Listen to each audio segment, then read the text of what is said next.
జయ శ్రీరామ్. శుక్లాంబరధరం విష్ణుం శశివర్ణం చతుర్భుజం ప్రసన్నవదనం ధ్యాయేత్ సర్వవిఘ్నోపశాంతయే. రామాయ రామభద్రాయ రామచంద్రాయ వేధసే రఘునాథాయ నాథాయ సీతాయ పతయే నమః. వాల్మీకి రామాయణం శ్రీ పుల్లల శ్రీరామచంద్రుడు గారు తెలుగు చేసినది. అయోధ్యాకాండం 83వ సర్గలో ఉన్నాం. 82వ సర్గలో భరతుడు శ్రీరాముని వెనక్కి తీసుకురావడానికై సైన్యాలను సిద్ధం చేయిస్తారు. 83వ సర్గం భరతుని వనగమనము, శృంగిబేరపురమున ఆ రాత్రి నివసించుట కనిపిస్తుంది. పిమ్మట భరతుడు ప్రాతకాలం నందే లేచి శ్రేష్టమైన రథమును అధిష్ఠించి రాముని చూడవలనన్న కోరికతో శీఘ్రముగా వెళ్ళెను. మంత్రులు, పురోహితులు అందరూ గుర్రములు కట్టిన సూర్యరథ సదృశములైన రథములెక్కి భరతుని ముందు వెళ్ళిరి. ఇక్ష్వాకు వంశమునకు ఆనందకరుడైన భరతుడు ముందు వెళ్ళుతుండగా అతని వెనక నియమానుసారముగా కూర్చిన 9,000 ఏనుగులు ప్రయాణము చేసినవి. 60,000 రథములు, అనేక విధములైన ఆయుధములు ధరించిన ధనుర్ధరులు అతని వెనక వెళ్ళిరి. 1,00,000 మంది అశ్వారూఢులు అతన్ని అనుసరించి వెళ్ళిరి. కైకేయి, సుమిత్ర, యశస్శాలిని అయిన కౌసల్య కూడా రాముడు తిరిగి వచ్చును కదా అని ఆనందించుతూ ప్రకాశించుతున్న వాహనమునెక్కి వెళ్ళిరి. పూజ్యులైన జనులు గుంపులు గుంపులుగా కలిసి శ్రీరామునికి సంబంధించిన విచిత్రమైన కథలు చెప్పుకొనుచు రామలక్ష్మణులను చూచుటకై సంతోషముతో వెళ్ళిరి. మేఘశ్యాముడు, మహాబాహువు, స్థిరమైన బలము, దృఢమైన నియమము కలవాడు అయిన జగత్తు శోకమునంతయు నశింపచేయ శ్రీరాముని ఎప్పుడు చూచెదమో కదా. ఉదయించిన సూర్యుడు సకల లోకమునందల అంధకారమును తొలగించినట్లు శ్రీరాముడు మన కంటబడగానే మన శోకములన్నీ తొలగించును. పట్టణములోని జనులందరూ ఈ విధముగా మంచి మాటలు చెప్పుకొనుచు సంతోషముతో ఒండొరులను కౌగలించుకొనుచూ వెళ్ళిరి. ఆ పట్టణంలోని రాజకుటుంబములకు దగ్గరగా ఉండువారు, వర్తకుల సంఘములకు చెందినవారు, సమస్తమైన ప్రకృతులు సంతోషించుతూ రాముని చూచుటకై వెళ్ళిరి.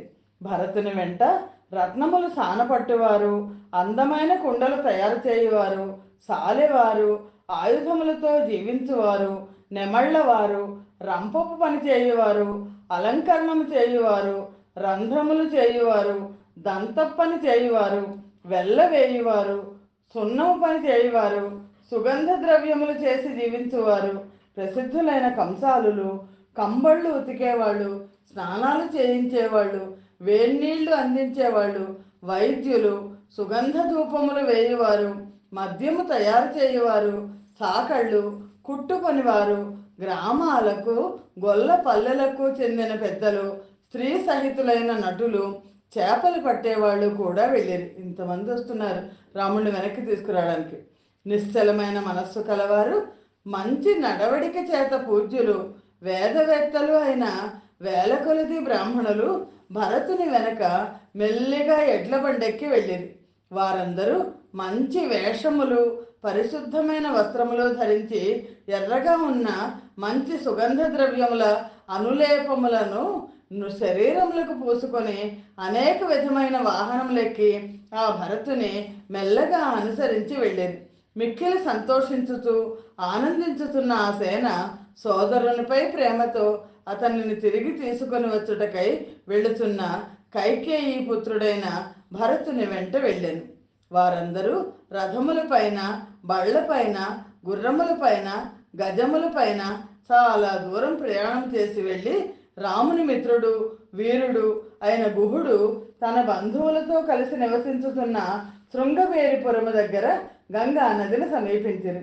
భరతుని వెనకనే ప్రయాణము చేస్తున్న ఆ సేన చక్రవాక పక్షులతో అందముగా ఉన్న గంగా తీరమును చేరి అక్కడ నిలిచెను. తన వెనుక వచ్చిన సేనను, ముందున్న ఆ పవిత్ర ఉదకమును గల గంగను చూచి మాటలలో నేర్పరైన భరతుడు అమాత్యులందరితో ఇట్లు పలికెను. మీ సౌకర్యమునకు అనుసరించి సైన్యమును ఆయా స్థానములందు విడిది చేయించండి. ఈనాడు విశ్రాంతి తీసుకొని రేపు ఈ గంగా నదిని దాటుదాము. నేను ఈ గంగా నదిలో దిగి స్వర్గస్థుడైన నా తండ్రి గారికి పారలౌకిక శరీరమునందు సుఖము కలుగుటకై జలతర్పణములు చేయవలనని కోరుచున్నాను. భరతుని మాటలు విన్న అమాత్యులు అట్లే చేసేదమని పలికి తమ తమ ఇష్టము ప్రకారము ఆ సేనను విడివిడిగా అచ్చటచ్చట నిలిపిరి. భరతుడు అనేక విధములైన ఉపకరణములతో శోభించుతున్న ఆ సేనను ఆ గంగా మహానది వెంబడి విడిది చేయించి మహాత్ముడైన రాముని ఎట్లు వెనకకి తీసుకురావాలనా అని ఆలోచించుతుంటాను.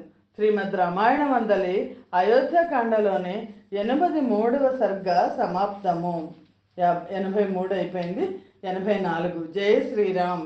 84వ సర్గ. గుహుడు తన బంధువులను నది వద్ద కావలి ఉంచి యుద్ధ సన్నద్ధులు కండని ఆజ్ఞాపించుట, స్వాగత సత్కార సామగ్రితో భరతుని కడకేగుట, ఆతిథ్యము స్వీకరించుమని భరతుని కోరుట. గంగా నది పొడవును విడిసి ఉన్న ఆ సైన్యమును చూడగానే గుహుడు తొందరపడుతూ తన బంధువులతో ఇట్లనెను, ఇటువైపు సముద్రం వలె విశాలమైన గొప్ప సేన అదిగో కనబడుతున్నది. ఇది ఎంత ఉన్నదో నా ఊహకు కూడా అందటం లేదు. పెద్ద ఆకారము గల కోవిదార వృక్షము ఉన్న ధ్వజము రథముపై కనబడుతున్నది. దుర్బుద్ధి అయిన భరతుడే స్వయముగా వచ్చినట్లు కనబడుతున్నది. కైకేయీ కుమారుడైన ఈ భరతుడు ఇక్కడ ఉన్న పల్లెవారిని అందరినీ బంధించుటకు వచ్చినాడా, లేదా మనలను చంపుటకై వచ్చినాడా, లేదా చాలా దుర్లభమైన దశరథుని సుసమృద్ధమైన రాజ్యలక్ష్మిని వశము చేసుకోవాలనవలనను ఉద్దేశముతో తండ్రిచే అరణ్యమునకు పంపబడిన శ్రీరాముని సంపుటకై వచ్చుచున్నాడా? అమంగళం అప్రతిహతమగుగాక. దశరథ కుమారుడైన శ్రీరాముడు నాకు ప్రభువు మాత్రమే కాదు, నా మిత్రుడు కూడా. అందుచేత అతని ప్రయోజనమును కాపాడుటకై సన్నద్ధులై గంగా తీర ప్రాంతమునందు నిలిచి ఉండు. మాంసమును దుంపలను ఫలములను తినుచు నదిని రక్షించుచుండండి. పల్లెవారి వలె తమ సైన్యముతో గంగా నది వెంబడినే నిలిచి ఉండవలను. 500 నావలలో ఒక్కొక్క దానిపై 100 చొప్పున యువకులైన కైవర్తులు కవచాదులు ధరించి సిద్ధముగా ఉండండి. భరతునకు రాముని విషయమున దుష్టబుద్ధి లేదని తెలిసిన పిమ్మటనే ఈ సేన సుఖముగా గంగా నదిని దాటగలదు అని ప్రేరేపించిన గుహుడికి కూడా భరతుడి మీద అనుమానం వచ్చింది. గుహుడు ఈ విధముగా పలికి మత్స్యములను మాంసమును తేనెను భరతునకు ఉపాయనముగా తీసుకుని వెళ్ళను. సుమంత్రుడు వచ్చుతున్న గుహను చూచి వినయపూర్వకముగా భరతునకు ఇట్లు చెప్పాను, 1000 మంది బంధువులతో కలిసి వచ్చిన ఈ గుహుడు దండకారణ్యముతో చాలా పరిచయము కలవాడు, వయస్సు కలవాడు, నీ సోదరుడైన శ్రీరామునకు మిత్రుడు కూడా. ఈ గుహనకు దర్శనమివ్వు. రాము లక్ష్మణులు ఎక్కడ ఉన్నారో ఇతనికి తప్పక తెలిసి ఉండును. భరతుడు శుభకరములైన సుమంత్రుని మాటలు విని వెంటనే గుహుని నా వద్దకు తీసుకుని రండి అని పలికాను.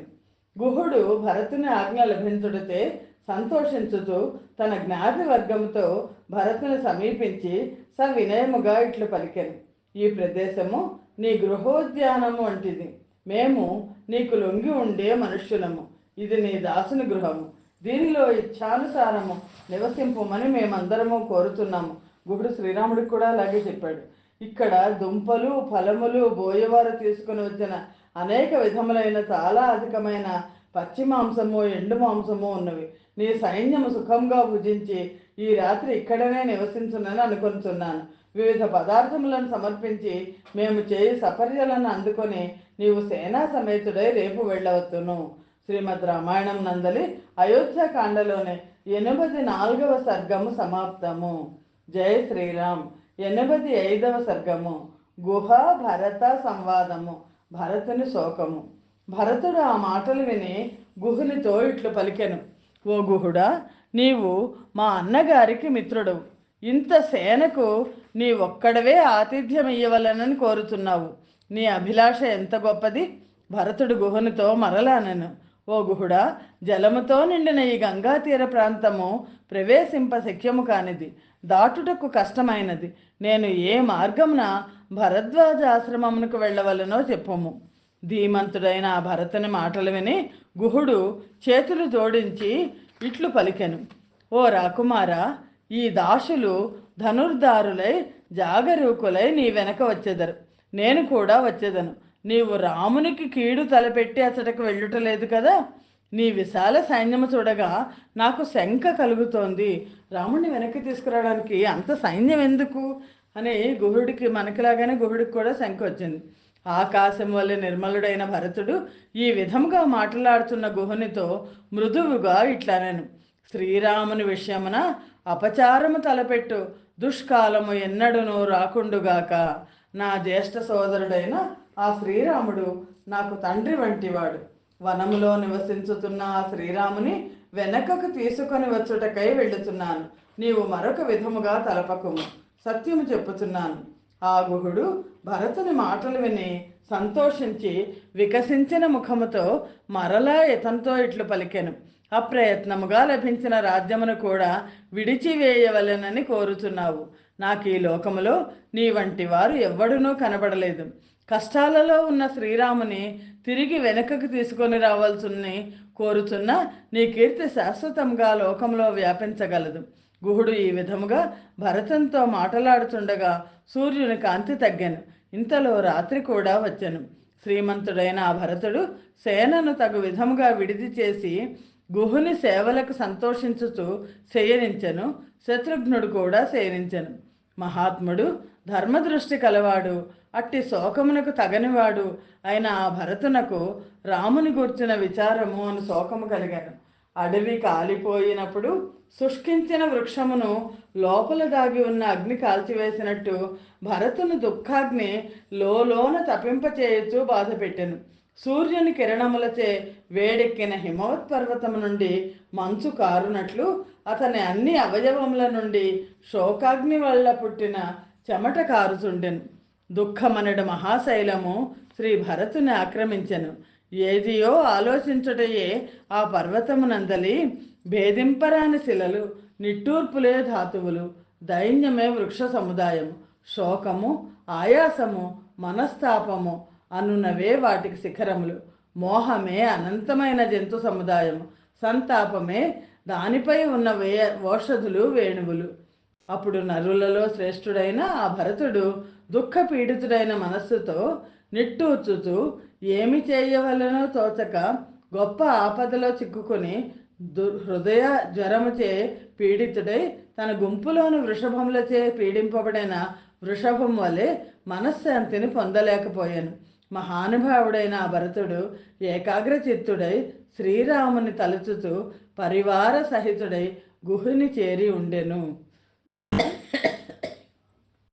అప్పుడు దుఃఖార్తుడైన ఆ గుహుడు భరతుని అన్నగారి విషయమున మరల ఓదార్చెను. శ్రీమద్ రామాయణం నందలి అయోధ్యాకాండలోని 85వ సర్గము సమాప్తము. స్వస్తి ప్రజాభ్య పరిపాలయంతాం న్యాయేన మార్గేణ మహిమహీషాః. గోబ్రాహ్మణేభ్య శుభమస్తు నిత్యం. లోకాః సమస్తాః సుఖినో భవంతు. సర్వం శ్రీరామార్పణమస్తు. జై శ్రీరామ్.